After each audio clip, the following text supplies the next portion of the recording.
గం గణపతయే నమః.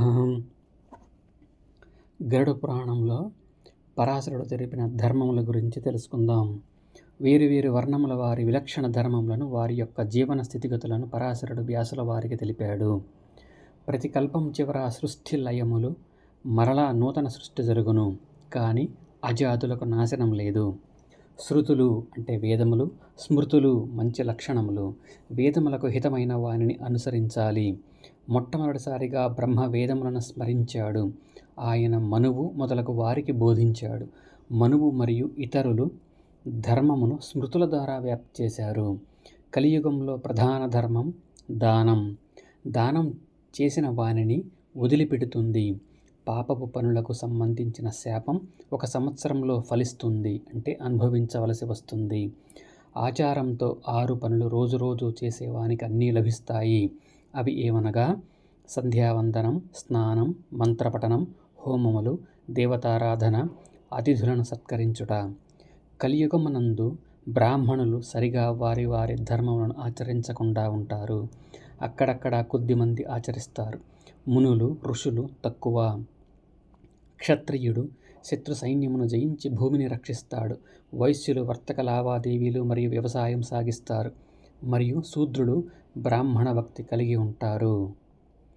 తినకూడని ఆహారం తినుట, దొంగతనం, నీచురాలిని కలియుట మొదలగునవి మనిషి యొక్క పతనమునకు దారితీస్తాయి. వ్యవసాయం చేస్తే బ్రాహ్మణుడు అలసిపోయిన ఎద్దులతో పొలం దున్నించరాదు. మిట్ట మధ్యాహ్నం వరకు స్నానం చేయుట, యోగ సూత్రములను పఠించుట మొదలగు వైదిక కర్మలను చేయాలి. తదుపరి బ్రాహ్మణులకు భోజనం పెట్టాలి. 5 యజ్ఞములను పూర్తి చేయాలి. క్రూరులకు తిరస్కార భావనతో చూడాలి. నువ్వులను, శుద్ధమైన వెన్నను బ్రాహ్మణుడు అమ్మరాదు. సేన యజ్ఞమును చేసిన బ్రాహ్మణుడు పాపమును పొందుతాడు.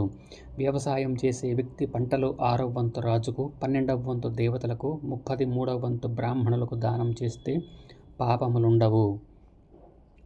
పైన తెలిపిన ప్రకారం క్షత్రియుడు, వైశ్యులు మరియు శూద్రుడు పన్ను కట్టనిచో వారిని దొంగలుగా పరిగణిస్తారు. చావు వలన కలిగిన అశౌచమును స్వచ్ఛమైన బ్రాహ్మణుడు 3 రోజులలో పోగొట్టుకుంటాడు. క్షత్రియుడు 10 రోజులలో శుచి అవుతాడు.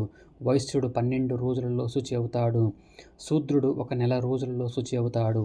సరియగు ధర్మములను ఆచరిస్తే బ్రాహ్మణుడు 10 రోజులు, క్షత్రియుడు 12 రోజులలో శుచి అవుతాడు. వైశ్యుడు 15 రోజులలో శుచి అవుతాడు మరియు శూద్రుడు నెల రోజులలో శుచి అవుతాడు.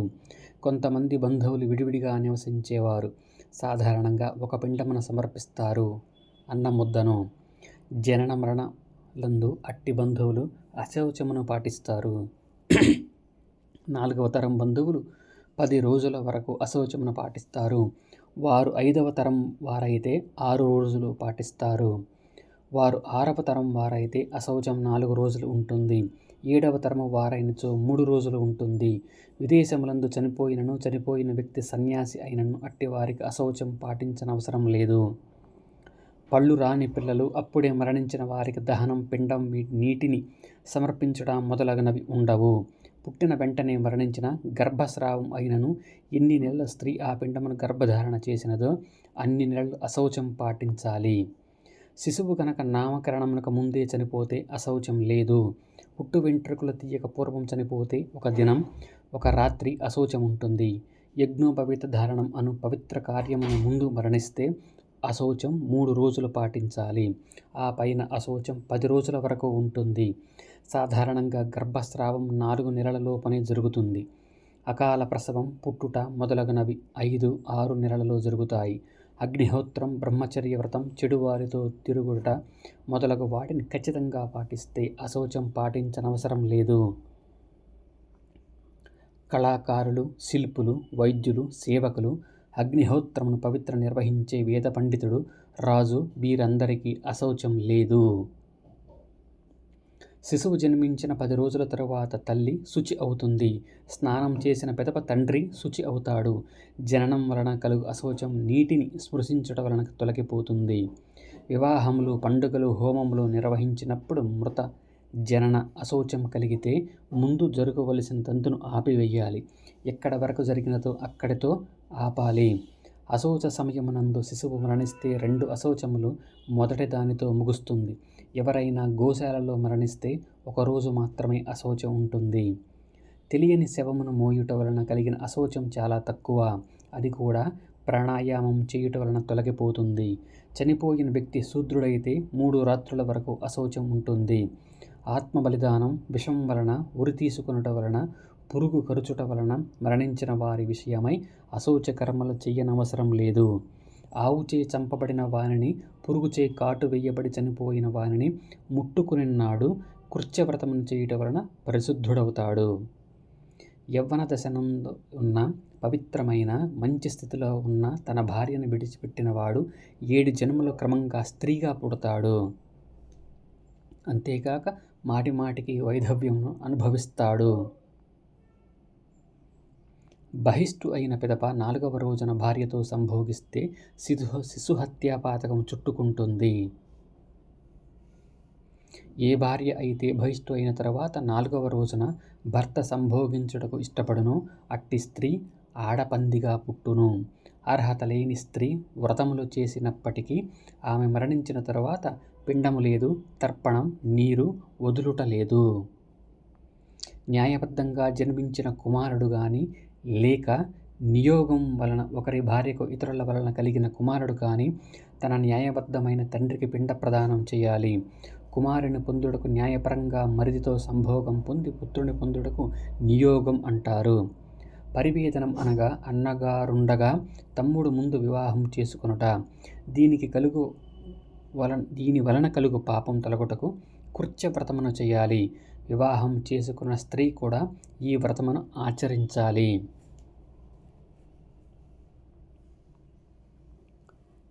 పరివేదనమునందు తన కుమార్తెను ఇచ్చే కన్యాదాతయు ఈ వివాహమునకు యాజమాన్యం వహించే పురోహితుడును అతి కృత్యము మరియు చాంద్రాయణ వ్రతములను క్రమంగా ఆచరించాలి.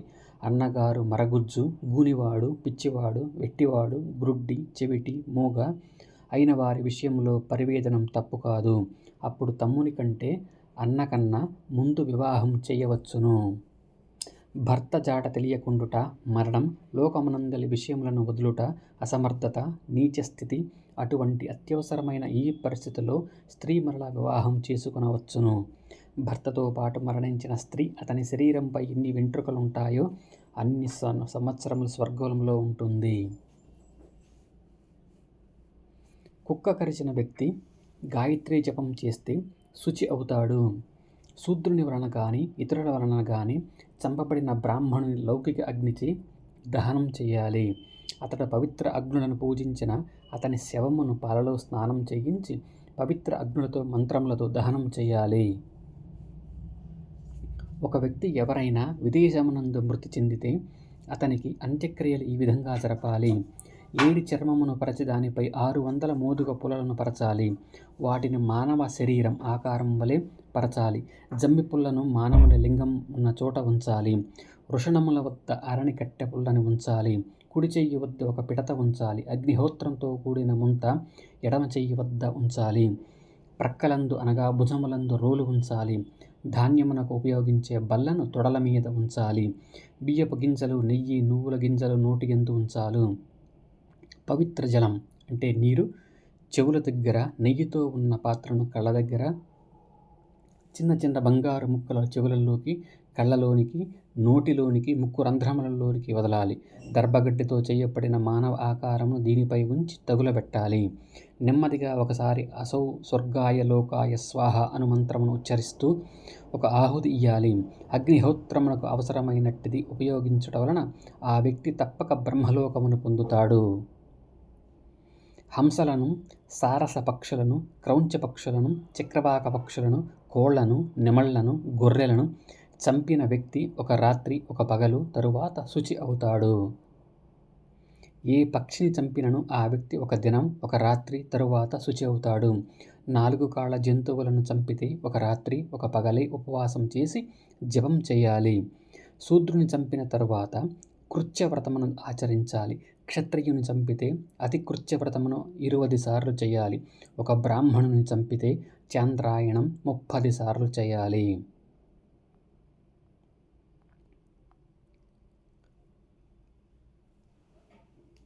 గరుడ పురాణంలో ఇప్పుడు బృహస్పతి చెప్పిన నీతిసారం గురించి తెలుసుకుందాం. నేను ఇప్పుడు ఆర్థిక శాస్త్రం ఆధారంగా గల రాజనీతిని వివరిస్తాను. ఇది రాజులకు, ఇతరులకు ఉపయోగపడుతుంది. ఇది చాలా పవిత్రమైనది. దీర్ఘాయుర్దాయమును పొందించునది. స్వర్గ సుఖములను అందించునది. విజయమును కోరే వ్యక్తి, ఉన్నతిని కోరే వ్యక్తి ఎల్లప్పుడూ మంచివారితో మెలగాలి. దుష్టులతో మెలగరాదు. దుష్టులతో మెలగుట ఈ లోకమునందే కాదు, పరలోకమునందును మంచిది కాదు. నీచాతి నీచులతో వాదనకు దిగరాదు. దుష్టులు కనబడగానే, వారిని చూడగానే దూరంగా ఉంచాలి. స్నేహితులతో విరోధం కూడదు. విరోధిని సేవించిన వానితో కలిసి మెలగరాదు. మూర్ఖపు శిష్యునికి ఉపదేశం చేయుట వలన, చెడు భార్యను భరించుట వలన, దుష్ట జనుల సాంగత్యం వలనను పండితుడు కూడా దుఃఖమును అనుభవిస్తాడు. అవివేకుడైన బ్రాహ్మణునికి దూరంగా ఉండాలి. యుద్ధం చేయుట ఇష్టం లేని క్షత్రియునికి దూరంగా ఉండాలి. సోమరి అయి చురుకుగా లేని వైశ్యుని దూరంగా ఉంచాలి. చదువు సరిగా లేక తలబిరుసుతనం కలిగిన శూద్రుని దూరంగా ఉంచాలి. సరియగు సమయంలో శత్రువుతో మంచి సంబంధమును, స్నేహితునితో విరోధం కలిగి ఉండాలి. నిజమైన పండితుడు కార్యకారణములను అనుసరించి తన సమయమును గడుపుతాడు. కాలం ప్రాణులను పక్వ దశకు తీసుకొని వస్తుంది. కాలం జీవులను క్షయింపజేస్తుంది. జనులు నిద్రించుచున్నను కాలం మెలకువగా ఉండి జాగరూకతతో ఉంటుంది. కాలమును అతిక్రమించుట చాలా కష్టము. పురుష సంబంధమైన వీర్యం కాలానుగుణంగా ప్రవహిస్తుంది. అదేవిధంగా కాలానుగుణంగా గర్భం వృద్ధి చెందుతుంది. కాలమును అనుసరించి సృష్టి జరుగుతుంది. మరలా కాలమును అనుసరించి నశిస్తుంది. కాలం యొక్క నడుబడి అగమ్య గోచరం, బుద్ధికి గోచరం కానిది. కాలం 2 విధములుగా గడుస్తున్నది. ఒక స్థితి యందు అనగా తెలియకుండా కాలం గడిచిపోతుంది. దేవతా గురువు అయిన బృహస్పతి నీతి శాస్త్రమును దేవేంద్రునికి ఉపదేశించాడు. దానివల్ల రాక్షసులను చంపి సర్వజ్ఞత్వం, సమస్త జ్ఞానం, సర్గలోక కీర్తిని పొందాడు. ఋషి సమానులైన రాజులు, బ్రాహ్మణులను పూజించాలి. వారు అశ్వమేధ యాగమును కూడా చేసి మహాపాపములను పోగొట్టుకోవాలి. ఉత్తములలో సాంగత్యం వలనను, పండితులలో మాట్లాడడం చేతను, లోభం లేని వారితో మైత్రి వలనను దుఃఖంచే అవసరముండదు. న్యాయ విరుద్ధమైన ఇతరుల భార్యతో సాంగత్యం, ఇతరుల సొత్తు మీద కోరిక కలుగుట, ఇతరుల ఇంటి యందు నివసించుట ఎన్నటికీ చేయరాదు. కావలనని శత్రువుగానున్నవాడు నిజమైన మిత్రుడు. మిత్రుడుగా ఒకరి యొక్క బాగోగులు చూసేవాడు నిజమైన శత్రువు. వ్యాధి శరీరమునకు శత్రువు, అరణ్యములోనున్న మూలిక మిత్రుడు. మన యొక్క యోగక్షేమమునకు పాటుపడేవారే బంధువులు. మనను పెంచి పోషించిన వాడే తండ్రి. విశ్వాసం ఉంచదగ్గవాడే స్నేహితుడు. జీవన యోగ్యమైన స్థానమే మన ఊరు. వినయ విధేయత కలిగిన వాడే సరి అయిన సేవకుడు. బాగా మొలకెత్తునది అసలైన విత్తనం. ప్రియ వాక్కులు పలుకున్నది అసలైన భార్య. కుటుంబ ఆచారములకు అనుగుణంగా ప్రవర్తించేవాడే అసలైన కుమారుడు. మంచి గుణములు, మంచి లక్షణములు గల వ్యక్తి జీవితం సక్రమంగా ఉంటుంది. ఈ 2 లక్షణములు లేని వ్యక్తి జీవితం యథార్థంగా ప్రయోజనం లేనిది. నిజమైన భార్య కుటుంబ విషయములను మంచి నేర్పుతో చక్కదిద్దుకుంటూ, మృదుమధురమైన మాటలు పలుకుతూ, తన భర్తకు సేవలు చేస్తూ కాలం గడుపుతూ ఆయనకు వినయ విధేయతలతో ఉంటుంది.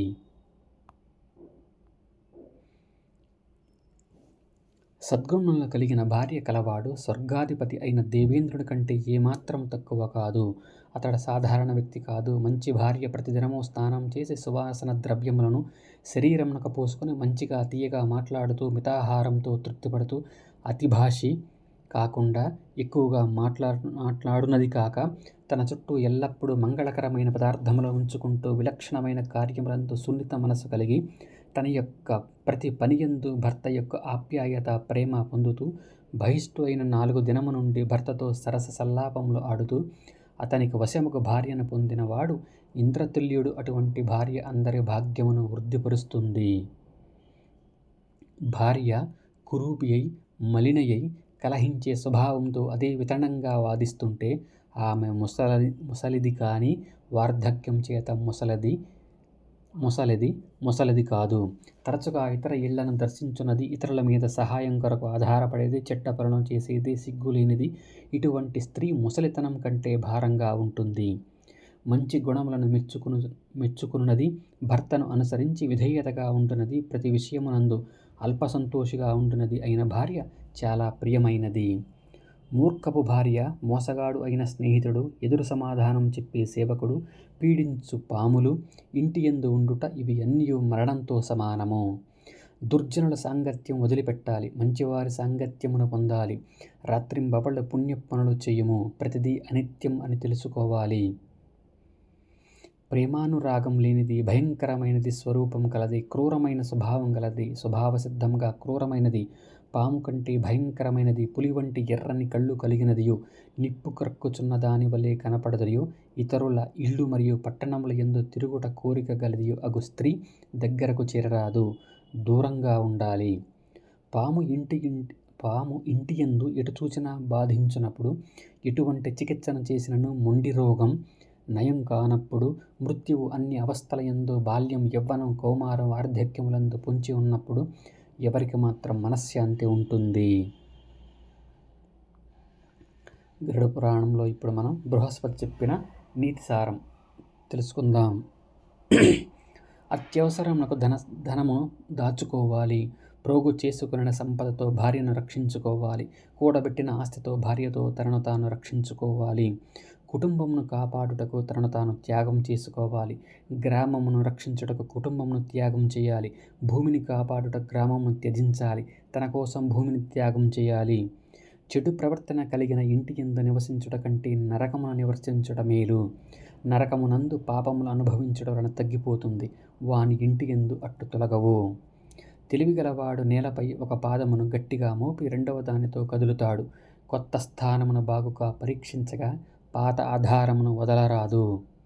చెడు ప్రవర్తన కలిగిన మనుషులు ఉన్న దేశము నిర్దాక్షిణ్యంగా వదిలివేయాలి. పీడించు వాతావరణం కలగ చోటును విడనాడాలి.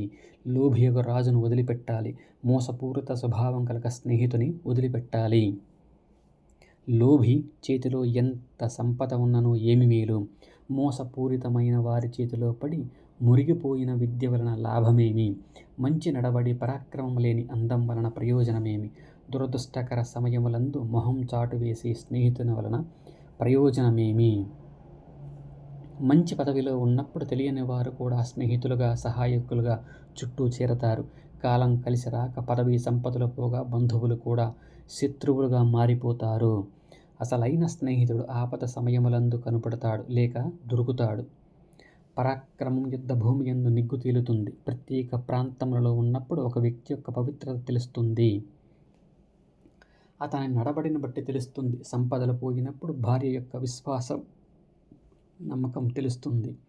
కరువు కాటకములందు ఒకే వ్యక్తి అతిథులను సత్కరించగలడా లేడా అను విషయం పరీక్ష పెట్టుతుంది. పండ్లు అయిపోయిన తర్వాత పక్షులు చెట్టును విడిచి పెడతాయి. సారస పక్షి కొలను ఎండిపోగానే దానిని విడుస్తుంది. వీటిని యొక్క జేబులో డబ్బు అయిపోతే వేశ్య అతనిని వదిలివేస్తుంది. సింహాసనమును పోగొట్టుకున్న రాజుకు మంత్రులు దూరంగా పారిపోతారు. దీనిని బట్టి జనులు వారికి అవసరమైనప్పుడే దగ్గరవుతారు. ఎవరికెవరు దగ్గర? మంచి ఆకలి గల వానిని, అత్యాశ గల వానిని ధనమును ఇచ్చి సంతోషపెట్టాలి. పొగడదగిన వానిని అంజలి ఘటించి గౌరవించాలి. తెలివి తక్కువ వారిని అతని ఇష్టం వచ్చినట్లు చేయుటకు వదిలివేయాలి. పండితుని యథార్థ వాక్యములు పలుకుటకు స్వేచ్ఛగా వదిలివేయాలి. అసలైన మంచి నడవడి వలన దేవతలు, మంచివారు, బ్రాహ్మణులు సంతోషిస్తారు. నీచులైన పామరజనులు తినుటకు త్రాగుటకు సమకూర్చితే తృప్తి పడతారు. సుప్రసిద్ధ పండితులు సరియైన గౌరవం, తగిన బహుమానములిస్తే తృప్తి పడతారు. ఉత్తమ పురుషుని నమ్రతతో జయించవచ్చును. మూర్ఖుని బెదిరించి లొంగదీసుకొనవచ్చును. నీచునకు చిన్న చిన్న పారితోషికములిచ్చి, మినహాయింపులిచ్చి సమాన స్థాయి గల వారిని సమానమైన బలంతో, పరాక్రమంతో మెప్పించవచ్చు. తెలివిగలవాడు ప్రతివాని హృదయాంతరాళంలోకి చొచ్చుకొని పోయి తన ప్రకృతికి తగ్గట్టుగా మాట్లాడుతూ, సంచరిస్తూ, మొగ్గు చూపుతూ ఎదుటివారిని తన వైపునకు త్రిప్పుకొనవలెను. నదుల యందు వాడి అయిన గోర్లు గల వారి యందు, కొమ్ములు గల జంతువుల యందు, ఆయుధం పట్టిన వారి యందు, స్త్రీల యందు, రాజవంశమున పుట్టిన వారి యందు దృఢమైన నమ్మకం ఉంచరాదు. బుద్ధిమంతుడు సంపదలను కోల్పోయినను, మానసికమైన క్షోభను అనుభవించినను, ఇంటి యందు దుర్మార్గపు పనులు, శాస్త్ర విరుద్ధమైన పనులు జరుగుచున్నను, మోసపోవుచున్నను, అగౌరవపరచబడుచున్నను వీటిని బహిర్గతం చేయడు. స్త్రీయందు మంచి నడవడి, పాతివ్రత్య నాశనం ఈ క్రింది పనులు చేయుట వలన కలుగుతాయి. నీచులతో మూర్ఖులతో సాంగత్యం, భర్తతో చాలా కాలపు ఎడబాటు, ఇతరులతో స్నేహం, ఇతరుల గృహమునందు నివసించుట. ఎవరి కుటుంబములందు దోషములు లేవు, రోగం చేత ఎవరు పీడింపబడకున్నారు, ఎవరు చెడు అలవాటచే అణగదొక్కబడట లేదు, కష్టములతో ఎవరు కుంగిపోవుట లేదు, ఎవరు నిరంతరం అదృష్టదేవత యొక్క ఆశీస్సులు పొందుతున్నారు. ఈ విశాల ప్రపంచంలో సంపదలు కలిగినప్పుడు ఎవరు గర్వంతో ఉండరు, ఎవరు కష్టములను తప్పించుకొనగలరు, కన్యలతో కూడినప్పుడు ఎవరికి మనస్సు చెలించదు, ఎవరు రాజునకు ఎల్లప్పుడూ విధేయులుగా ఉండగలరు, మృత్యుదేవత దృష్టిలో పడని వాడెవడు, గౌరవం మర్యాద పొందగలుగు విధేయుడెవడు, జిత్తుల మారి అయిన దుర్మార్గునులలో చిక్కుకొని బయటపడిన అదృష్టవంతుడెవడు. స్నేహితులు బంధువులు లేనివారు, తనలో సహజమైన తెలివితేటలు లేనివాడు తప్పక బాధలు పడతాడు. పని ముగిసినా ఫలితం లేకపోయినా, పని చెడితే దుఃఖానికే కారణమయ్యే తెలివి గలవాడు ఎలా చేస్తాడు. తనను ఎవరు గౌరవించని ప్రదేశమును, తనను ప్రేమించని చోటును విడిచిపెట్టాలి, బంధువులు లేని చోటును విడువాలి, ఎక్కువ విజ్ఞానమును సంపాదించుటకు సదుపాయము లేని చోటును విడిచిపెట్టాలి. రాజుల వలన, చోరుల వలన భయం లేని సంపదను కూడబెట్టు. నీవు మరణించిన తరువాత కూడా నిన్ను వీడని సంపదను కూడబెట్టు. తన యొక్క అన్ని శక్తులను, యుక్తులను, శ్రమను కూడబెట్టుకొని సంపాదించిన సంపదను తన తరువాతి వారసులు తన మరణానంతరం వారిలో వారు పంచుకుంటారు. తాను ఆతృతలో చేసిన పాపములు మాత్రం సంపదలు కూడబెట్టుటకు తనకు ప్రత్యేక ఆస్తిగా మిగులుతాయి. లోభిచే కూడబెట్టబడిన నిధిగా చేసిన సంపద తరచుగా ఇతరులచే పూర్తిగా దోచుకొనబడుతుంది. అది పందికొక్కుల వలె దోచుకొనబడిన దుఃఖం కలుగచేస్తుంది. వీధులలో తిరుగు బిచ్చగాడు, దిగంబరుడు, దుఃఖంతో మునిగి ఉన్నవారు, మోటుగా ఉన్నవారు, పగిలిపోయిన చిప్పలు కలిగిన వారు, వీరు దాన ధర్మంలో చేయనివారు అనుభవించే ఫలితమును ఈ విధంగా ఉంటాయని తెలుపుతారు. ఏ పిసినారులారా, కొంచెం ఇవ్వండి అని ముష్టివారు మిమ్మలను యాచించుట నిజంగా మీకు ఒక పాఠం నేర్పుటయే. యాచించిన వారికి ఇవ్వకపోవుట వలన మీరు కూడా యాచకులవుతారు. వారి వలె అవకండి అని బోధ. 100 యాగాలతో పిసినారులు ప్రోగు చేసిన తగిన వారికి దానము చెయ్యకపోతే పనికిరాదు. చివరికి అసలు సంపద దొంగల ఇళ్లకో లేక రాజుగారి ఖజానాకో చేరుతుంది. పిసినారి యొక్క సంపద దేవతలు కానీ, బ్రాహ్మణులకు కానీ, బంధువులు కానీ చేరదు. ఆ సంపద దొంగలకు లేక రాజులకు ఉపయోగపడుతుంది లేదా అగ్నిపాలు అవుతుంది. చాలా కష్టంచే శ్రమపడి పొందినది, అధర్మంచే సంపాదించినది, శత్రువుల పాదములపై పడి ప్రాధేయపడి సంపాదించినది అయిన సంపద నీకు కలుగకుండుగాక. అభ్యాసం లేకుండుట వలన చదువుకు అడ్డు కలుగుతుంది. చింపిరి గుడ్డలు కట్టుకొనుట వలన సంపదలకు అడ్డు కలుగుతుంది. జీర్ణం అయిన పిమ్మట భోజనం తీసుకొనుట వలన వ్యాధులకు, అనారోగ్యమునకు అడ్డుకట్ట వేయవచ్చు. శత్రువు విషయంలో కపటం పెద్ద దెబ్బ. దొంగకు సరియైన శిక్ష మరణశిక్ష. చెడు స్నేహితునితో తక్కువగా మాట్లాడుటయే అతని శిక్ష. వేరొక పక్క మీద పరుండుటయే స్త్రీకి సరియైన శిక్ష. హోమములకు ఆహ్వానించకుండుటయే బ్రాహ్మణులకు శిక్ష. దుష్టులు, పనికివాడు, శిల్పి, చెడ్డవారు, మధ్యలలు, స్త్రీలు వీరిని మోదుట వలన మృదుత్వం పొందుతారు. వారి యందు మెత్తనితనం పనికిరాదు. ఇతరుల పనికి బయట పంపుట వలన పనివారి సామర్థ్యం తెలియను. ఆపదల యందు బంధువుల యొక్క నిష్కపటం బయటపడుతుంది. ఆకస్మికమైన ఆపద సంభవించినప్పుడు స్నేహితుని యొక్క స్వచ్ఛత తెలుస్తుంది. సంపదలు తొలగినప్పుడు భార్య యొక్క పాతివ్రత్యం తెలుస్తుంది. పురుషుల కంటే స్త్రీలు తీసుకునే ఆహారం 2 రెట్లు ఉంటుంది. వారి యొక్క నేర్పరితనం 4 రెట్లు ఉంటుంది. వారి యొక్క శక్తి బలం 6 రెట్లు ఉంటుంది. వారికి కామం 8 రెట్లు పురుషుని కంటే ఎక్కువగా ఉంటుంది.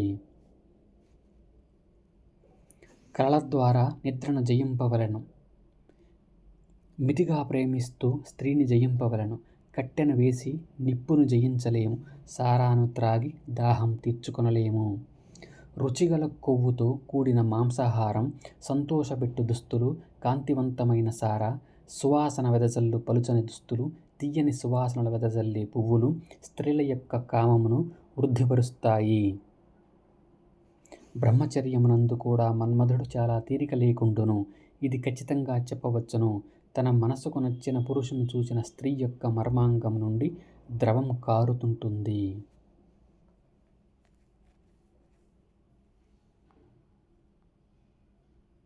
ఓ సౌనక, ఇది నిజం, ఖచ్చితంగా నిజం. బాగుగా దుస్తులు ధరించిన పురుషుడు సోదరుడు అయినను కుమారుడైనను స్త్రీ యొక్క మర్మాంగం తడి అవుతుంది. నదులు స్త్రీలు స్వేచ్ఛను ప్రేమించుటలో ఒకే స్వభావం కలవారు.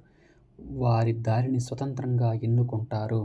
నదులు గట్టు ఒడ్డును హరించి వేస్తాయి. స్త్రీలు తమ కుటుంబములను కృంగదీస్తారు. నది ఒడ్డును పడగొట్టుతుంది. స్త్రీ తన కులమును నాశనం చేస్తుంది. నదుల యొక్క స్త్రీల యొక్క గమనం లొంగని విధంగా ఉంటుంది. వాటిని మనం గమనించలేము. తగినంత ఇంధనమును అందించినను అగ్నిని తృప్తిపరచలేము. ప్రవహిస్తూ తనను చేరు నదుల సముద్రమును తృప్తిపరచలేవు. తాను హతమార్చే ప్రాణులతో మృత్యుదేవత తృప్తిపడడు. స్త్రీలు పురుషుని వలన తృప్తిపడరు.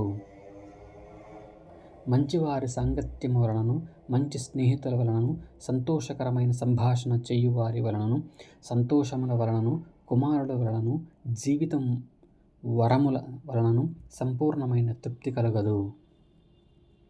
రాజు సంపదలు ప్రోగుతో తృప్తిపడదు. అన్ని ఋతువులలో నీరు ప్రవహిస్తున్న సముద్రం తృప్తి చెందదు. తాను నిత్యము సంభాషణ జరుపుతున్న పండితుడు తృప్తిపడడు. రాజుగారి దర్శనము కలిగిన సాధారణ వ్యక్తి ఎప్పటికీ పరిపూర్ణంగా తృప్తిపడడు. తమ విధులను నిర్వర్తించేవారు ధర్మంగా ఆర్జించిన ధనంతో సంసారం గడుపుతారు. నిత్యము శాస్త్రములందు భార్యలయందు అనురక్తై ఉంటారు. జ్ఞానేంద్రియముల వేగమును వశమునందుంచుకుంటారు. అతిథులకు సేవలందించుట యందు సంతోషంగా గడుపుతారు. అట్టి వారికై మోక్షం తలుపు తట్టుతుంది. వారు మానవులలో చాలా శ్రేష్ఠులు. రూపవతి అయి చక్కగా అలంకరించుకొని భర్త మనస్సుకు తగినట్లుగా నడుచుకునే భార్య మేడలపై నివాసము శుభకర్మల ఫలమైన స్వర్గమే. దానం చేతగాని, మన్నన చేతగాని, నిజాయితీతో గాని, సేవతో గాని, శాస్త్రాలతో గాని స్త్రీలను నియంత్రించలేము. వాళ్ళు తీరా వేరు. 5 వస్తువులు జాగ్రత్తగా మెల్లగా పొందాలి. విద్యను, సంపదలను, పర్వతములను ఎక్కుటను, కామాన్ని, ధర్మాన్ని నెమ్మదిగా సాధించాలి. దేవుని పూజించవలన శాశ్వతమైన ప్రయోజనం కలుగుతుంది. బ్రాహ్మణులకు దానం చేయుట వలన శాశ్వతమైన శుభములు, ఆశీస్సులు కలుగుతాయి. బాగుగా చదువుకునుట వలన శాశ్వతమైన ఫలితం కలుగుతుంది. మంచి మనస్సు గల స్నేహితుడు దూరం కాడు. విద్యార్థి దశలో ఉన్నప్పుడు సరియగు విద్యను ఆర్జించని వారు యవ్వనమునందు అందమైన భార్యను, మంచి సంపదలను పొందని వాడును చాలా శోచనీయులు. శాశ్వతంగా దుఃఖమును పొందుతారు. వారు మానవ రూపంలో ఉన్న పశువుల కంటే భిన్నమైన వారు కాదు. వేదాధ్యయనం చేయువాడు భోజనం గురించి చింతింపబడరాదు. తాను నిత్యము చదువునకు అంకితం కావాలి. గరుడుని వేగంతో విజ్ఞానమును పొందగోరి ఎంత దూరమైనా వెళ్ళాలి. విద్యార్థి దశయందు చదువును గురించి యోచించనివాడు, కామక్రీడల యందు యవ్వనమును వృధా చేసుకునినవాడు, వృద్ధాప్యమునందు దీనదశలో ఇతరులచే అలక్ష్యం చేయబడుతూ, తనలో తాను దహింపవేయబడుతూ శీతాకాలమునందలి తామర పుష్పముల వలె ఉంటాడు. తర్కం స్థిరంగా నిలవదు. శృతులు కూడా విభిన్నాలే. అభిప్రాయ భేదం లేకపోతే ఋషియే కాదు. ధర్మతత్వం నిగూఢమైనది. పెద్దవారు నడిచిన బాటయే మనకు మార్గం. ఒక వ్యక్తి మనసులోని భావములు అతని ఆకృతిని బట్టి, ముఖ కవళికని బట్టి, నడవడికని బట్టి, కదలికని బట్టి, మాటలను బట్టి, అతని కంటిలో ముఖంలో కలిగే మార్పులను బట్టి అతని మనోభావములు తెలుస్తాయి. పశువు కూడా ఉచ్చరించిన మాటను తెలిసికొనగలదు. గుర్రములు, ఏనుగులు మనం చెప్పిన విధంగా నడుచుకుంటాయి. మన ఆజ్ఞను పాటిస్తాయి. సరిగా చెప్పని దానిని పండితులు ఊహిస్తారు. తెలివి గలవాడు ఇతరుల యొక్క ఆలోచనను తెలుసుకొనడంలో ఫలితం సాధిస్తాడు. ధనమును, సంపదలను పోగొట్టుకొనినవాడు యాత్రలకు వెళ్ళాలి. సత్యం పలుకుట మాని త్రోవ తప్పినవాడు రౌరవం అను నరకమును పొందుతాడు. గరుడ పురాణంలో బృహస్పతి చెప్పిన నీతి సారం గురించి చెప్పుకుంటున్నాము. అనిశ్చితమైన దాని వేటలో పడి నిశ్చితమైన దానిని వదులుకుంటే అతడు అనిశ్చితమైన నిశ్చితాన్ని రెండింటినీ వదులుకోనవలసి వస్తుంది. మాట అదుపు లేని విద్య చెట్టవాని చేతిలో కత్తి ఆనందాన్ని కలిగించలేవు. గ్రుడ్డివానికి అందమైన భార్య వంటిది. రుచికరమైన ఆహారమును భుజించుట మంచి ఆకలి, మైథునమునందు మగతనం కలిగియుండుట, అందమైన భార్యలు, అపారమైన సంపదలు, ఇతరులకు దానం చే కోరిక, ఇవి అన్నీ చాలా అధికమైన తపఫలము వలన లభిస్తాయి. అగ్నిహోత్రమును చేయు సామర్థ్యం పొందుటయే వేదాధ్యయమునకు ప్రధాన ఉద్దేశం. ప్రతి శుభకార్యముల వెంట ప్రయోజనకరమైన జీవనం, మంచి నడవడి ఉంటుంది. చక్కని సంసార జీవితం అందించి మంచి సంతానమును పొందించునదియే అసలైన భార్య. దానానికి అనుభవానికి ఉపయోగపడేదే ధనం. తెలివిగలవాడు అంత అందంగా లేకపోయినా మంచి వంశంలో పుట్టిన కన్యను వివాహమాడాలి. చాలా అందంగా ఉండి ఎత్తైన బిరుదుల గలదైన తక్కువ వంశంలో పుట్టిన స్త్రీని వివాహమాడరాదు.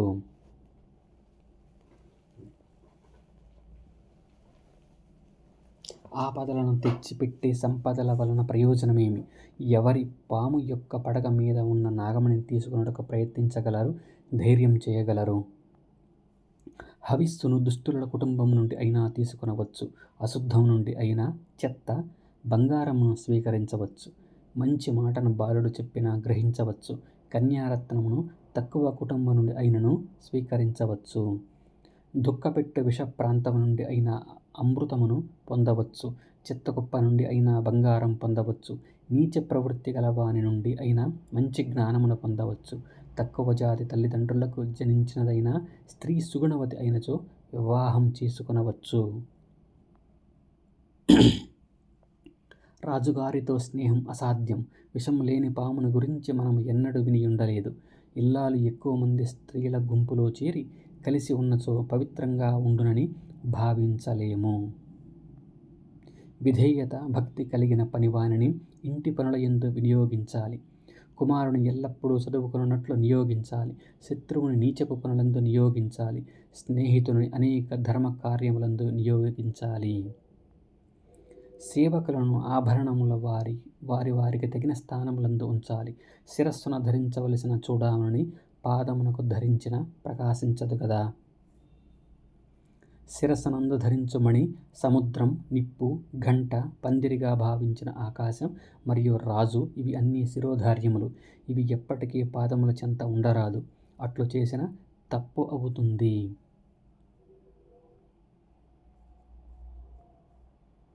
మంచి విలువ ఉన్న వ్యక్తికి పువ్వుల గుత్తివలే 2 విధములైన స్థితులు గలవు.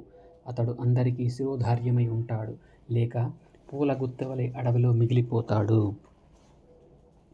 చెవి ఆభరణమునందు పొదగబడిన మంచి నగను పాదమునకు తొడిగినను దాని యొక్క కాంతి చెదరదు. ఆ ఆభరణము ధరించు వారిని ఇతరులందరూ విమర్శిస్తారు. ప్రతి రెండింటి యందు విపరీతమైన తేడా కనబడుతున్నది. ఇప్పుడు చెప్పబోయే వాటిల్లో అవి ఏమనగా గుర్రములు, ఏనుగులు, ఇనుము, కట్టె, రాయి, బట్ట, స్త్రీ, పురుషుడు మరియు నీరు. ఇవన్నీ కూడా ప్రతి రెండింటి యందు విపరీతమైన తేడా కనబడుతున్నది. మంచి గుణములు కలిగిన ధైర్యవంతుని చిచ్చుబెట్టి గాని, హింసకు గురిచేసి గాని బలహీనపరచలేము. దుష్టుడు నిప్పు మంటలను ఆర్పుటకు ప్రయత్నించినను మంట క్రిందికి అణిగిపోదు. ఒక జాతి గుర్రం కొరడా దెబ్బకు భయపడదు, కొరడా దెబ్బ తినదు. ఏనుగు యొక్క విజయదుందుభిని ఘీంకార శబ్దమును వినుటకు సింహం సహించలేదు. అసలైన నాయకుడు శత్రువు యొక్క గంభీరమైన గొప్ప మాటలను నెమ్మదిగా వినలేడు. దురదృష్టవశాత్తు సంపదలను పోగొట్టుకున్న, ఉన్నత స్థితి నుండి దిగజారిన సిద్ధం కాజాలదు. ఆకలిచే నకనకలాడుతున్న సింహం ఎండుగడ్డి తినుటకు సిద్ధపడదు. అది ఏనుగుల యొక్క వేడి నెత్తురు త్రాగినప్పుడే అది తృప్తి పడుతుంది. ఒకసారి మోసపోయిన వారితో మరలా స్నేహం చేయుట కేవలం మృత్యువును ఆహ్వానించడం అవుతుంది. కంచరగాడిద గర్భం దాల్చినట్టుంటుంది. శత్రువుల యొక్క పిల్లలు తీయని మాటలు చెప్పినంత మాత్రమున మామూలు వారి వలె వారితో స్నేహం చేయరాదు. కొంతకాలం గడిచిన తరువాత వారు చాలా అపాయం కలుగజేసేవారు, భయంకరమైన వారుగా, విషంతో కూడిన పాత్రలుగా పరిణమిస్తారు వాళ్ళు. పాదంలో ముళ్ళు గుచ్చుకొనినచో వేరొక చేతితో ముళ్ళుని పట్టుకొని తీసివేయవచ్చును. అట్లే ఒక శత్రువును తొలగించుటకు ఇంకొక శత్రువు యొక్క తాత్కాలిక సహాయం తీసుకొని ప్రత్యుపకారం చేయవచ్చును. ఎల్లప్పుడూ స్థిరంగా పీడించే వారిని గురించి చింతించనవసరం లేదు. అటువంటి వారు నది ఒడ్డు ఉన్న చెట్ల వలె తమంత తామే పతనమవుతారు. దైవం ప్రతికూలిస్తే అనర్థములైన, భయంకరమైన, హానికరమైన వస్తువులు శుభప్రదములైనవి హానికరములుగా కనిపిస్తాయి. ఈ పరిస్థితి క్రమంగా నాశనమునకు దారితీస్తుంది. దైవం అనుకూలిస్తే ప్రకృతి సిద్ధంగా మంచి ఫలవంతమైన, సందర్భోచితమైన ఆలోచనలు ఎక్కడకు వెళ్ళినా ప్రతి ఒక్కరికి కలుగుతాయి. ధనాన్ని వినియోగించే పనులలోనూ, విద్యను పొందే విషయంలోనూ, ఆహార వ్యవహారములలోనూ మొహమాటం లేనివాడే సుఖించును. 5గురు లేని చోట ఎవరూ నివసించరాదు. వారు ఎవరనగా ధనవంతులు, వేద పండితుడు, రాజు, నది మరియు వైద్యుడు. జీవనోపాధి దొరకని చోట చట్టం వలన భయం, సిగ్గులేని చోట మర్యాద, సరసత లేని చోట, ఉదార స్వభావం కలిగిన వారు లేని చోట ఈ 5 ప్రదేశములందు ఒక్కరోజు కూడా నివసించరాదు. ఎవరు కూడా ఈ క్రింది చోట్ల స్థిర నివాసం ఏర్పరచుకొనుటకు ఆలోచించరాదు. ఈ 5 ఏమనగా జ్యోతిష్కుడు, వేద పండితుడు, రాజు, నది, సాధువు. ఓ సౌనక, విజ్ఞానం ఒకరి సొత్తు కాదు. అందరికీ అన్నీ తెలియవు. ఎక్కడనూ సర్వజ్ఞుడు అనేవాడు, అన్నీ తెలిసినవాడు కనిపించడు. పరిపూర్ణ జ్ఞానం పొందిన వారిని ఈ లోకంలో ఎక్కడా చూడలేము. అట్లే పూర్తిగా తెలివి తక్కువ వారిని చూడలేము. తనకు సంక్రమించిన జ్ఞానమును బట్టి ఒక వ్యక్తిని తక్కువగా, మధ్యమముగా, బాగా తెలివిగల వానిగా నిర్ణయించవచ్చు. గరుడ పురాణంలో బృహస్పతి చెప్పిన నీతి సారం చెప్పుకుంటూ ఉన్నాం మనం ఇప్పుడు. నేను ఇప్పుడు రాజుల యొక్కయో సేవకుల యొక్కో సహజమైన లక్షణములను తెలుపుతున్నాను. రాజు జాగ్రత్తగా అన్నింటినీ ఎల్లప్పుడూ పరీక్షించాలి. భక్తి శ్రద్ధలతో రాజు రాజ్యమును కాపాడాలి. మంచి గుణములు కలిగి సత్యవాక్ పరిపాలన చేయాలి. ధర్మయుద్ధం చేసి శత్రువులను జయించి భూమిని పరిపాలించాలి. దండలు గుర్చువాడు, పువ్వులమ్మువాడు ఒక పువ్వు తరువాత మరియొక దానిని దగ్గరకు చేరుస్తాడు, కానీ మొత్తం మూల వృక్షమును లేక మొక్కను ఛేదించడు. రాజు కూడా అట్లే ఆచరించాలి. బొగ్గు తయారు చేసేవాడు అడవిలో ఉన్న చెట్టు మొత్తమును కాల్చి బొగ్గును తయారు చేసేటట్టు చేయరాదు. ఆవు పాలు పితికి త్రాగేవాడు ఆ పాలు విరిగిపోతే దానిని త్రాగడం. ఆ విధంగానే రాజు శత్రురాజ్యమును అనుభవించదగిన దానిని మాలిన్యం చేయరాదు.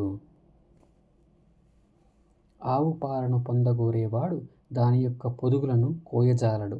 అతడు తప్పక పాలన పొందుతాడు. అట్లే రాజు కూడా రాజ్యమునందలి సంపదలను అనుభవించవలనని ఆ రాజ్యమునకు హాని చేయరాదు. కనుక రాజు తన సర్వశక్తి సామర్థ్యములను బట్టి భూమిని పాలించాలి. అలా చేస్తే అతనికి సమస్త భూమండలం, కీర్తి, ఆయుర్దాయం, ప్రఖ్యాతి, బలం మొదలగునవి అన్ని యథార్థంగా అతనికే చెందుతాయి. విష్ణువును ఆరాధిస్తూ గోబ్రాహ్మణులకు హితం చేకూరుస్తే జితేంద్రియుడైన రాజులు ప్రజలను చక్కగా పరిపాలించగలడు. స్థిరం కాని సంపదలను పొందిన తరువాత రాజు మంచి గుణముల వైపునకు తన దృష్టి మరల్చాలి. అన్ని సంపదలు ఒక క్షణంలో మాయమవుతాయి, కానీ ఆత్మ సంపద స్థిరంగా ఉంటుంది. కామమును అనుభవించుట సంతోషదాయకమే. సంపదలు కూడా ఎనలేని హాయిని సంపాదించి పెడతాయి. మనోహరమైన స్త్రీ యొక్క చూపుల వలె జీవితం చంచలమైనది.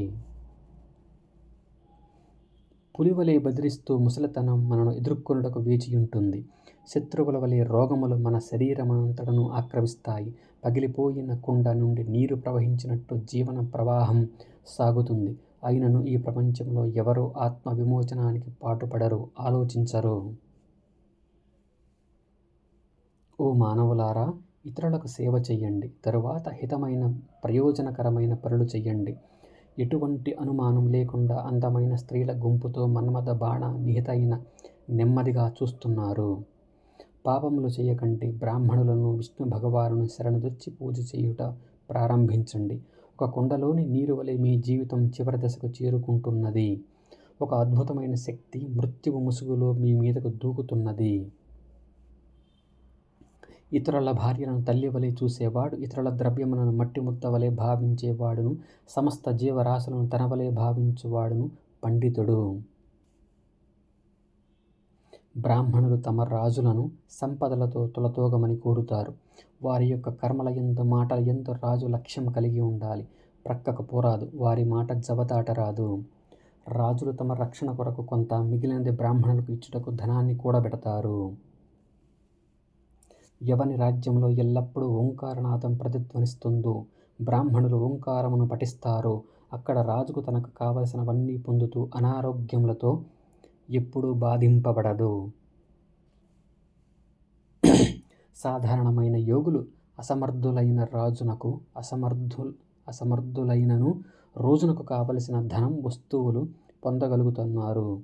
తన యొక్క ప్రజలను సామంతులను కాపాడే రాజు విషయంలో చెప్పనేలా ఎందుకు ప్రోగు చేయలేడు? సంపదలు కలవానికి చాలామంది స్నేహితులుంటారు. సంపదలున్న వానికి చాలామంది బంధువులుంటారు. బాగా సంపదలున్న వారిని జనులు పెద్ద మనిషిగా, పండితునిగా భావిస్తారు. స్నేహితులు, కుమారులు, భార్యలు మరియు బంధువులు ధనం లేని వారిని విడిచిపెడతారు. మరలా అతడు పోగొట్టుకున్న సంపదలను పొందినప్పుడు వారిని మరలా తిరిగి ఆశ్రయిస్తారు. అందుచే సంపదే మనిషికి బంధుమిత్రులు, మిగతావి ఏవియూ కావు. శాస్త్ర గ్రంథములను ఉపేక్షించే రాజు గ్రుడ్డివాని కంటే అధముడు. ఎందుకనగా గ్రుడ్డివాడు సహాయకుల వలన తెలుసుకుని చూడగలడు, కానీ రాజు మామూలు శాస్త్రజ్ఞానం లేక చూడలేరు. ఎవని పుత్రులు, సేవకులు, మంత్రులు, పురోహితులు, ఇంద్రియములు ఎల్లప్పుడూ నిద్రావస్థలో ఉంటాయో అట్టి రాజులకు రాజ్యం చాలా కాలం స్థిరంగా ఉంటుంది. ఎవరైతే విలువైన ముగ్గురి బలమును కూడగట్టుకుంటారో, అనగా పుత్రులు, సేవకులు, బంధువుల బలమును, వారు 4 సముద్రములచే చుట్టబడి రాజులతో కూడినదియు అయిన రాజ్యమును జయించిన వారవుతారు. శాస్త్ర గ్రంథములోని ఆజ్ఞలను ఉల్లంఘించేవాడు ఈ లోకమునందు నాశనమవుతాడు, స్వర్గంపై హక్కును పోగొట్టుకుంటాడు. కష్టములు, ఆపదలు చుట్టుముట్టినప్పుడు రాజు మానసికంగా కృంగిపోరాదు.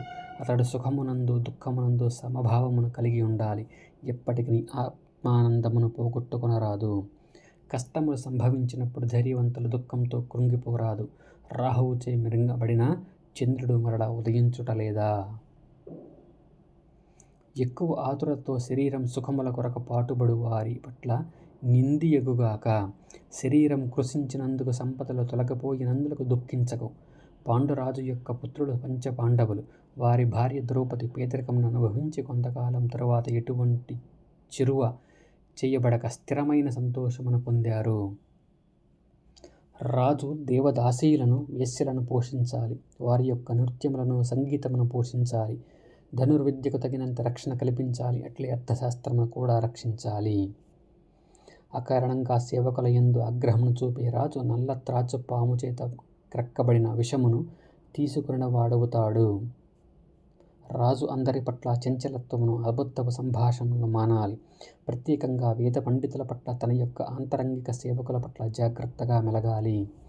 రాజు తన యొక్క సేవకులను, బంధువర్గమును చూసుకొని సంతోషంతో, చురుకుగాను సరస సల్లాపమును జరుపుతూ కాలం గడిపిన శత్రువులు యుక్తితో పొంచి మోసం చేస్తారు. ఇతరుల యందు తప్పు లేనిది రాజు కోపగించుకొనరాదు. అన్యాయంగా సేవకులను శిక్షించేవారు శత్రువులు ఎదుర్కొనే పరిస్థితిని పొందుతారు. రాజు ఇంద్రియ సుఖములను వదిలిపెట్టాలి. ఎల్లప్పుడూ చురుకుగా ఉండే శత్రువులు అట్టి వారి యందు గురి చూస్తుంటారు. ప్రయత్నం, సాహసం, ధైర్యం, తెలివితేటలు, శక్తి, పరాక్రమం ఈ 6ంటిని ఎవరు కలిగి ఉంటారో వారిని దేవతలు కూడా భక్తిపూర్వమైన భయం, అనుమానంతో కూడిన భయంతో చూస్తారు.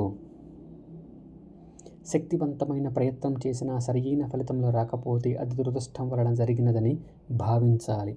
అటు అయినప్పటికీ విశేష ప్రయత్నం చేసి మానవుడు మంచి చురుకైన కార్యక్రమంలో పాల్గొనాలి. గరుడ పురాణంలో ఇప్పుడు మనం బృహస్పతి చెప్పిన నీతి సారం గురించి చెప్పుకుంటూ ఉన్నాము. సేవకులు అనేక రకములు. వారు ఉత్తములు, నీచులు, మధ్యములు. వారిని వారికి తగ్గట్లుగా 3 రకములైన విధులయందు వినియోగించాలి. సేవకులను పరీక్షించే విధానమును, వారికి ఉండవలసిన మంచి గుణములు, వేరు ఉద్యోగంలో కావలసిన లక్షణములు, వాటిపై అధికారం గలవారు చెప్పిన వాటిని విశదీకరిస్తారు. బంగారం 4 విధములుగా పరీక్షిస్తారు. అవి ఏవనగా గీటురాయి మీద రుద్దుట, ముక్కలు చేయుట, కొట్టుట, కరిగించుట. అట్లే సేవకుని విషయంలో అతని స్వరూపం, నడబడి, వంశం మరియు అతని యొక్క చేష్టలు, వీటిని పరీక్షించాలి. ఉదారమైన వంశమునందు జన్మించిన వాడును, మంచి నడవడిక, సుగుణములు గలవాడును, నిజాయితీపరుడును, అందమైన వాడును, ఆహ్లాదకరమైన ప్రవర్తన కలవాడును అగు వ్యక్తిని కోశాగారమునకు కోశాధ్యక్షునిగా నియమించాలి. బంగారం, వజ్రం యొక్క విలువ, ఆకారం, రూపం ఎవరు తెలుసుకొనరో వారిని ప్రధాన నగ పరీక్షణగా వినియోగించాలి. భటుల యొక్క బలమును, బలహీనతలను కనిపెట్టగలిగిన వ్యక్తిని సేనాధ్యక్షునిగా, సైన్యం యొక్క ప్రధానాధికారిగా వినియోగించాలి. తన యజమాని యొక్క మనస్సును, అతని చూపులు, అభినయమును బట్టి తెలుసుకొనగలిగిన విచక్షణ జ్ఞానం, అందం, విజయవంతంగా ఎదుర్కొనగలిగిన శక్తి, 2 తగలనిచ్చే ధైర్యం కలవానికి జైలు అధిపతిగా నియమించవచ్చు. రాజుగారి యొక్క లేఖకుడు లేక కార్యదర్శిగా ఉండు వ్యక్తి మంచి తెలివిగలవాడు, నేర్పరి, మాటకారి, సత్యసంధుడు, ఇంద్రియ నిగ్రహము కలవాడు, శాస్త్రముల యొక్క అన్ని శాఖలు బాగుగా చదివినవాడు అయి ఉండాలి.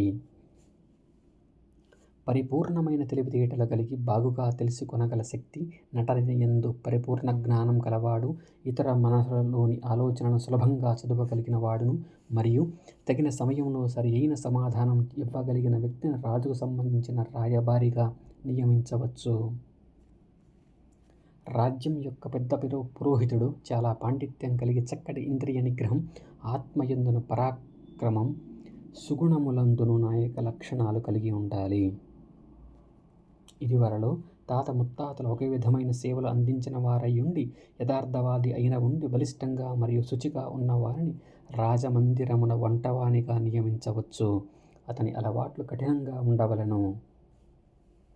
ఆయుర్వేద శాస్త్రమును బాగా చదివి అభ్యాసం చేసి మంచి లక్షణములు కలిగి ఖచ్చితంగా స్నేహశీలిగా తన యొక్క శరీర కాంతితోనూ, కారుణ్యం అంటే దయతోనూ, ముఖమునందు పట్టుదల, భక్తిభావం గల వారిని రాజు వైద్యునిగా నియమించాలి. రాజు పురోహితుడు వేదములను, వేదాంగములను బాగుగా చదివి ఉండాలి. దైవచింతనతో జీవితం గడుపుతూ ధ్యానం చేయాలి. ఎల్లప్పుడూ హోమములు మొదలగు కార్యములు చేస్తుండాలి. తన యొక్క ఆశీర్వచనముతో ప్రపంచాన్ని సంతోషపెట్టాలి. రాసేవాడు కానీ, చదివేవాడు కానీ, లెక్కలు వేసేవాడు కానీ ప్రధాన కార్యనిర్వహణ అధికారి అయినా అతడు తన విధులలో సోమరతనం చూపిస్తే వెంటనే అతని పని నుండి తొలగించవచ్చును. అపకార బుద్ధికి పాములకు 2 నాలికలు, ఆ నోళ్ళు వినాశనమునకే మూలం. ఎందుకనగా ఆ 2 నాలుకల బాధను కలిగించు గుణం గలవి, భయంకరమైనవి. పండితుడైన చెడ్డవారిని విడిచిపెట్టాలి. నెత్తిమీద స్వచ్ఛమైన మణిని ధరించినటువంటి పాము భయంకరంగా గోచరించదా? దుర్మార్గుని చూచి ఎవరు భయపడరు? వారు కారణం లేకుండానే కోపగించుకుంటారు. వారు మానవ రూపంలో ఉన్న పాములు. వారి నోటి నుండి చెడ్డ మాటలను ఉమ్మివలె విసర్జించేవారు దుర్మార్గులు. పాములు తమ కూరల యందు మరణమును పొందించు విషమును దాచిపెట్టుకుని ఉంటాయి. అట్లే దుర్మార్గులు కూడా.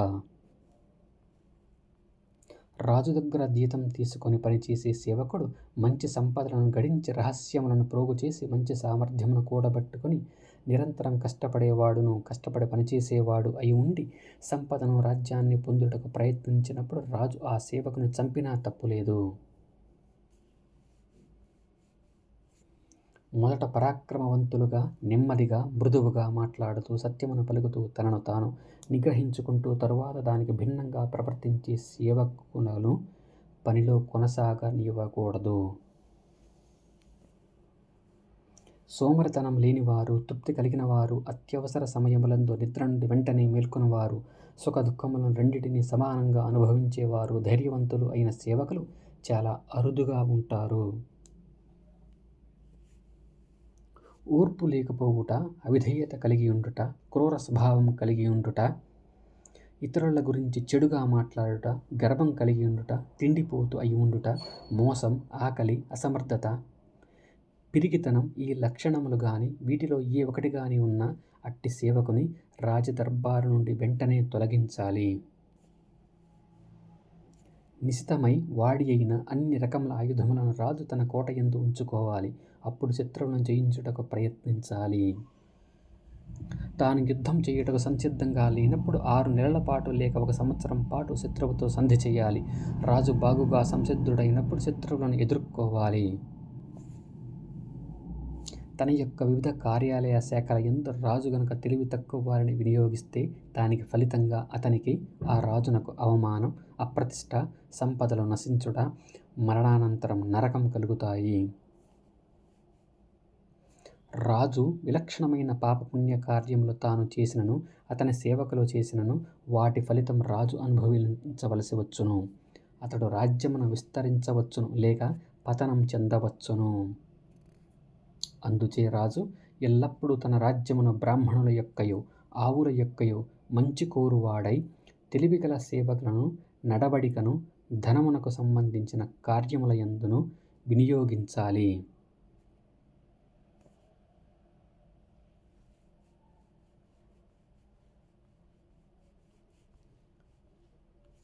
గరుడ పురాణంలో బృహస్పతి చెప్పిన నీతి సారం గురించి చెప్పుకుంటూ ఉన్నాము. ప్రతి ఒక్కడు సమర్థుడైన సేవకుని వినియోగించాలి, కానీ అసమర్థుని వినియోగించరాదు. పండితుని యందు మంచి లక్షణములను గోచరిస్తాయి, తెలివి తక్కువ వాని యందు అన్ని దోషములే కనిపిస్తాయి. ప్రతివాడు మంచివారి సమూహమునందు ఉండాలి, వారితో సాంగత్యం చేయాలి. ఏదైనా విషయమునందు చర్చించవలసిన లేక స్నేహం చేయవలసి వచ్చిన మంచివారితోనే చేయాలి, చెడ్డవారితో చేయరాదు. కారాగారమునందైనా చదువుకోని వారితోనైనా విధేయత గలవానిలోనూ మంచి లక్షణములు కలవానితోనూ సత్యవాదితోనూ కూడి ఉండాలి. బయట రాజ్యమునందైనా చెడ్డవానితో కూడి ఉండరాదు. పూర్తి కాకున్న పనులను పూర్తి చేసే వ్యక్తి ఐశ్వర్యవంతుడవుతాడు. కనుక అతడు పూర్తి కాని పనులను పూర్తి చేయుటను ఉద్దేశంగా పెట్టుకొని పూర్తి చేయాలి.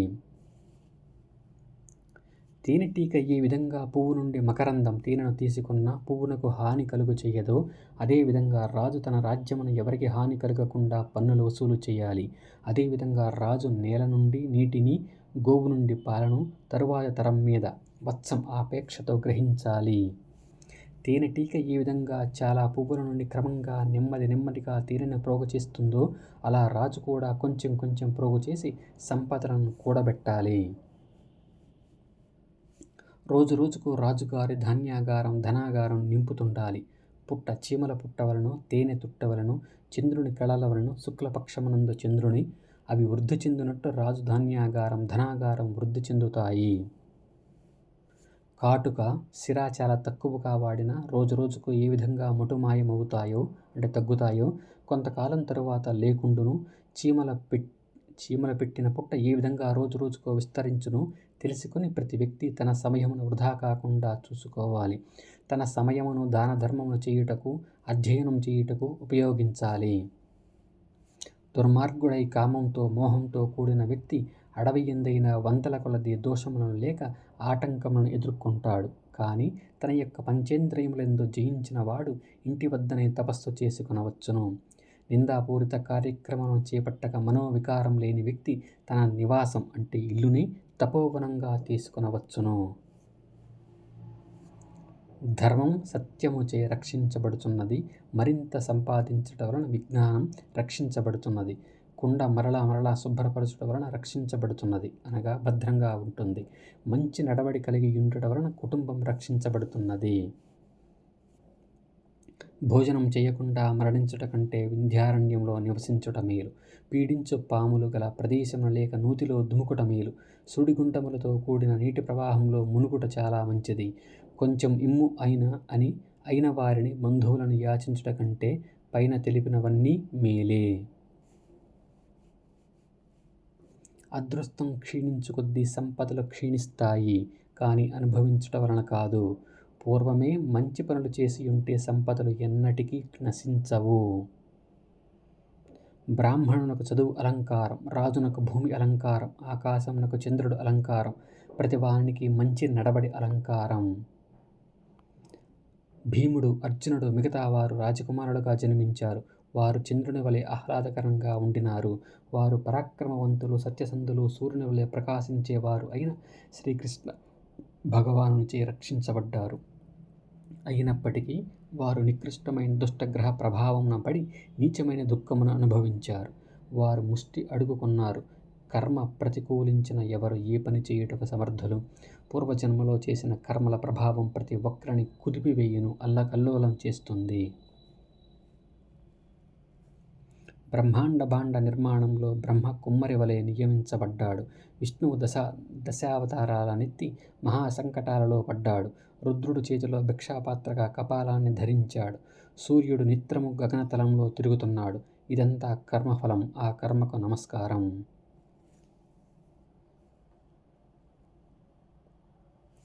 దాత బలిచక్రవర్తి. దానం తీసుకున్నవాడు సాక్షాత్తు విష్ణు భగవానుడు. దానం చేయబడే వస్తువు యావత్ భూమండలం. అదియు పండితులైన బ్రాహ్మణుల సమక్షమునందు జరిగినది. దానికి ప్రతిఫలంగా ఆయన పొందినది కేవలం బంధింపబడుట. ఓ విధి, నీకు వందనం. తోచిన విధంగా పనిచేసే నీకు నమస్కారము. తల్లి సాక్షాత్తు లక్ష్మీదేవి, తండ్రి విష్ణు భగవానుడు అయినప్పటికీ కుమారుడు మన్మధుడు చెడ్డ బుద్ధి కలవాడైతే ఎవరిని శిక్షించగలం?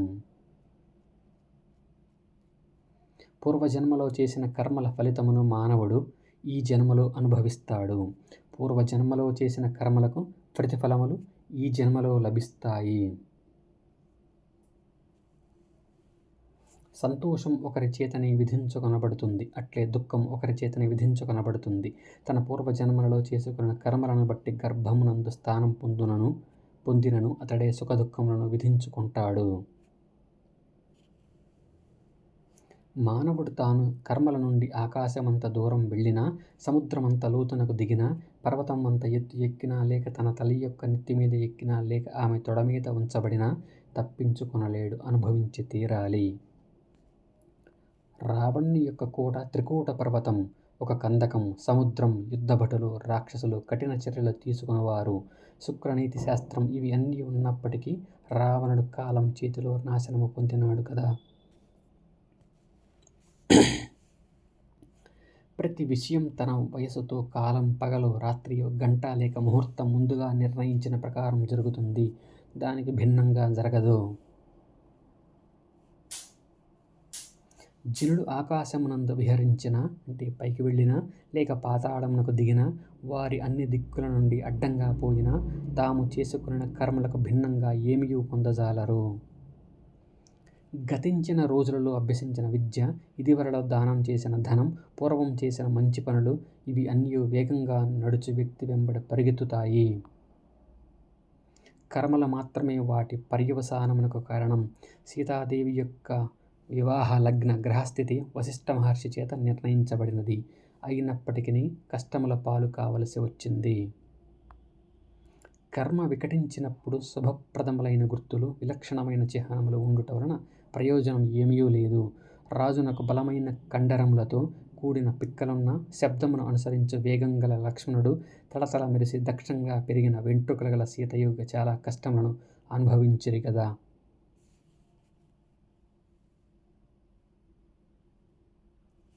పిండదానం చేసే కుమారుడు కానీ, కుమారుని యొక్క యోగక్షేమమునకు తండ్రి చేసే అనేక కర్మలు కానీ కర్మల యొక్క ప్రతికూల ప్రభావమును తుడిచివేయలేవు. భౌతిక దేహములందు కర్మఫలంగా జన్మించవలన శారీరకమైన, మానసికమైన అనేక రుగ్మతలు, రోగములు తొందరగా పారంపర్యంగా మంచి విలుకాడు వదిన బాణముల వలె వచ్చి పడుతుంటాయి, అనగా అనుభవించవలసి వస్తాయి. అందుచే ధైర్యవంతుడు శాస్త్ర దృష్టితో వస్తువులను చూడాలి, వేరొక విధంగా చూడరాదు. ప్రతి జన్మలోనూ మానవుడు తన యొక్క పూర్వజన్మలోని మంచి చెడ్డల ఫలితములను అనుభవిస్తాడు. అవియు క్రమంగా బాల్యం, యవ్వనం, వార్ధక్యములలో వారు చేసిన కర్మలను బట్టి ఈ జన్మలో అనుభవిస్తాడు. పడవ యొక్క తెడ్డు పడవను అడ్డుకొనినట్లు మానవుడు చేసుకున్న కర్మ అతనిని అతని కోరిక నుండి వెనుకకు నెట్టివేస్తుంది.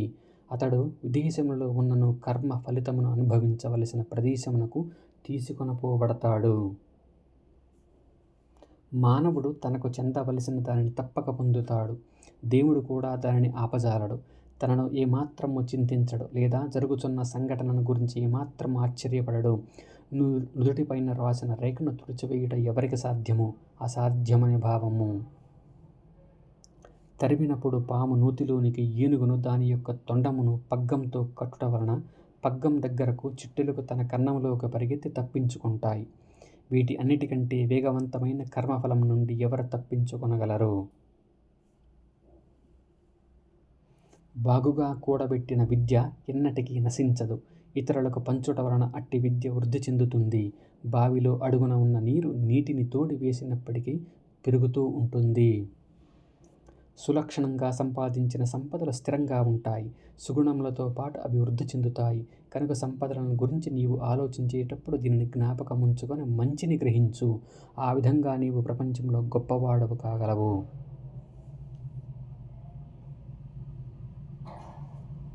మంచి గుణములు కలిగిన వాడు ఎన్నటికీ దుఃఖమును అనుభవించడు. తన యొక్క ఆహారమును సంపాదించుకొనుటకు ఒక వ్యక్తి పడే కష్టం లెక్కకు మించినది. అది చాలా ఎక్కువ. ధర్మం కంటే అది తక్కువ. ఆ ధర్మం తనను రాబో జన్మలందు కష్టముల నుండి కాపాడుతుంది. అన్ని శుచులలోనూ అన్న శుచి చాలా మంచిది. శరీరమునకు మంచిది కాని రోగకరమైన అశుచి అయిన ఆహారము తీసుకొని అపవిత్రుడైన అతనిని మట్టితో గాని నీటితో గాని శుచి వేయవలెను.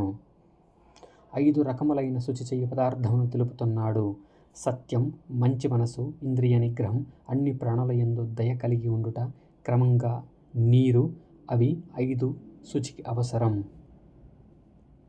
ఎవడు సత్యవాక్పాలన చేస్తాడో మరియు శుచిగా ఉంటాడో అతనికి స్వర్గప్రవేశం చాలా సులభం.